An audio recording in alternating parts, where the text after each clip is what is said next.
Dans les titres de l'actualité ce soir sur Canal 3 Bénin, les festivités du Vodou Days au Bénin.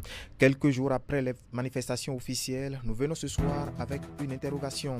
Peut-on considérer le festival des Vodou Days comme un moteur de développement?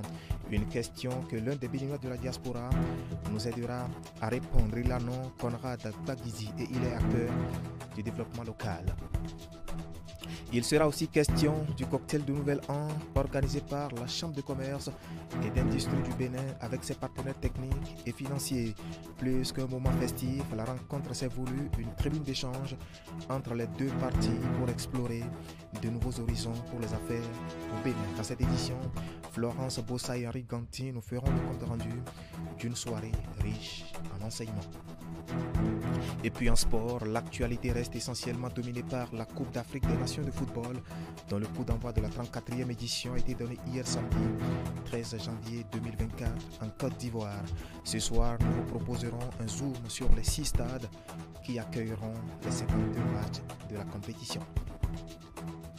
Voilà pour le sommaire. Bien bonsoir et bienvenue à notre grande édition du soir de ce dimanche 14 janvier 2024. Une édition que nous allons commencer avec les festivités du Vodou Days. Et quelques jours après les manifestations officielles, nous venons ce soir avec une interrogation.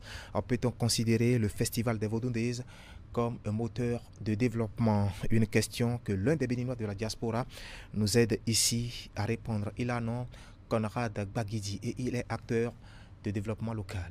Écoutez-le. Observer une agitation, une émulation d'activités assez intenses dans cette petite ville où on pouvait à la fois croiser des danses endogènes comme de la musique moderne, comme également des rites vaudous, etc., qui ont permis d'avoir un ensemble de, on va dire, de réjouissances assez hétéroclites et riches. En termes d'organisation, je pense que pour une première, il y a eu pas mal d'initiatives, il y a eu beaucoup on va dire, d'ambition, beaucoup de volonté de bien faire les choses, avec parfois des menus aux petits oignons. J'ai vu passer plusieurs fois le président de la République lui-même vérifier des choses de manière assez pointue, le ministre de la Culture très très présent également, des équipes qui étaient nombreuses, bien structurées pour accueillir les gens. Je pense qu'il y a eu plutôt pas mal de bonnes choses qui ont été faites, l'organisation était vraiment de bon augure. La question du menu, elle est très intéressante parce que faire des Vodou Days à faire uniquement des rituels peut s'avérer très vite lassant. Donc je pense que ce qui a été fait aujourd'hui, qui a consisté effectivement à avoir des danses vaudou, des sorties de différents couvents, etc., c'est bien. Il y a eu également des spectacles avec des gens qui sont venus, des Yemi Alade, enfin des artistes assez connus, Koffi Olomide, etc., et des artistes de chez nous. Ce n'est pas d'aujourd'hui que la porte de non-retour existe. À part la décoration qui a été faite depuis maintenant quelques années, parce que ce n'est pas d'aujourd'hui, je n'ai jamais vu, sauf peut-être une erreur, mais je n'ai jamais vu une telle animation, où on a vu des milliers de personnes à cet endroit-là pour voir un spectacle. Donc ça, sincèrement, pour moi, c'est à refaire le plus vite possible. La deuxième chose qui me paraît, qui m'a marqué en tout cas, c'est le fait qu'on ait pu, après vous allez me parler de budget, mais on ait pu en peu de temps réunir autant de gens. C'est vrai, c'est une question de budget. Alors du coup, ça offre le corollaire qui est de savoir, en fait, ça a coûté quand même pas mal, non? Oui, sans doute, ça a coûté pas mal.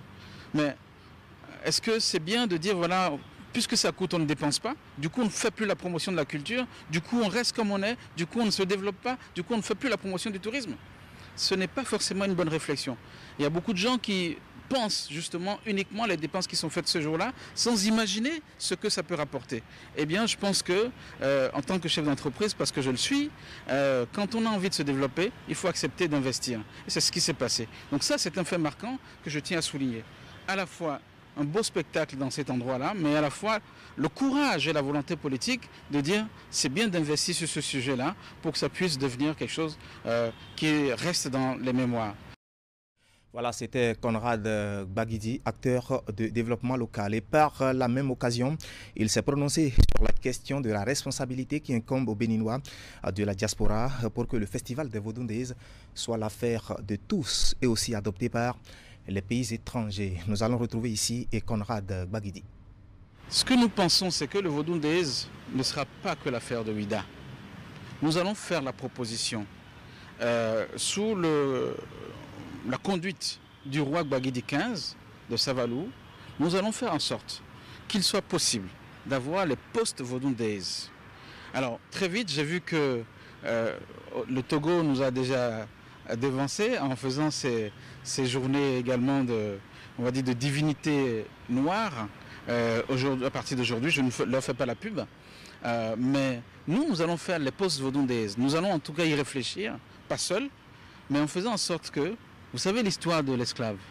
L'esclavage, c'est pas Ouida, et puis ils s'en vont.